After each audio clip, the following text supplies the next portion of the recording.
Automotive, where it's raining deals all day long. Whoa! How can I quench your thirst for a good deal?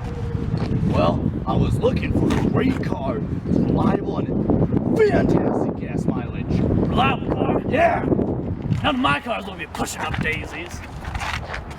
What about this rose? This rose? Yeah, this rose. Just 99 payments of $999.99. Why is it so expensive? Expensive? Yeah. This beauty can get you 1,000 miles with one tank of gas. 1,001. Dude, that's awesome! Yeah! Wow. Excuse me. I think I need to teach you all a lesson about how gas mileage works. Meet me in my office. Dang it, wrong place. This'll work.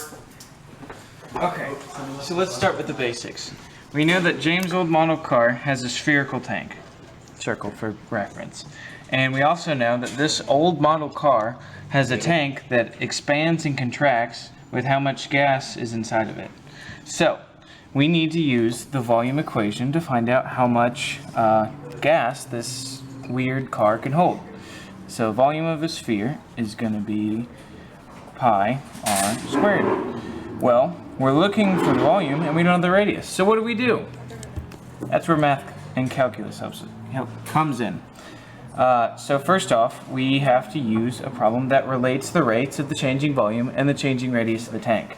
So we'll do the changing radius over time is equal to pi times 2r and the changing radius over time.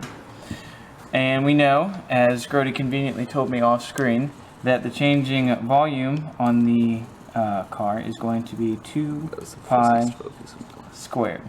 And the changing radius is going to be -1. And these are both in inches per something.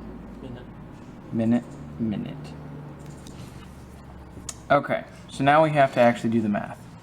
So we're gonna plug in these numbers. So you have -2 pi squared over here equals pi 2r times -1. And we want to see if we can solve for r. So we'll do the multiplication on this side and we'll get -2 pi r. And that'll be equal to the -2 pi squared on the other side. So we divide by -2 pi. That crosses out, divide by -2 pi, and r is going to equal pi. So we found the radius of the tank. So now we want to plug that all the way back up here into the radius equation. So volume equals pi times radius, which we now know is pi squared. So volume is going to be pi cubed inches. So now, based on that data, we're going to try to convert this value into a real number, so it's easier to understand. So that is going to be about 31.0063 inches cubed. That doesn't make a whole lot of sense unless we try to convert it to gallons, so here we go. There are 0.554 fluid ounces for every 1 inch cubed. So that number is going to come out to be 17.18 fluid ounces. And then, to get it to gallons, we have to multiply the fluid ounces by 0.008 gallons for 1 fluid ounce. And we know that this is 1.134 gallons. And to compare what Grody said earlier, if you can get X miles per gallon, since we don't know, And he said he can drive 1,000 miles on one tank. And one tank has 0.134 gallons.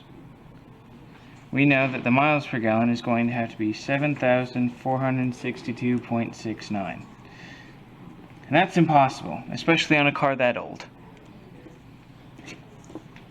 Sorry, man. Oh, dang!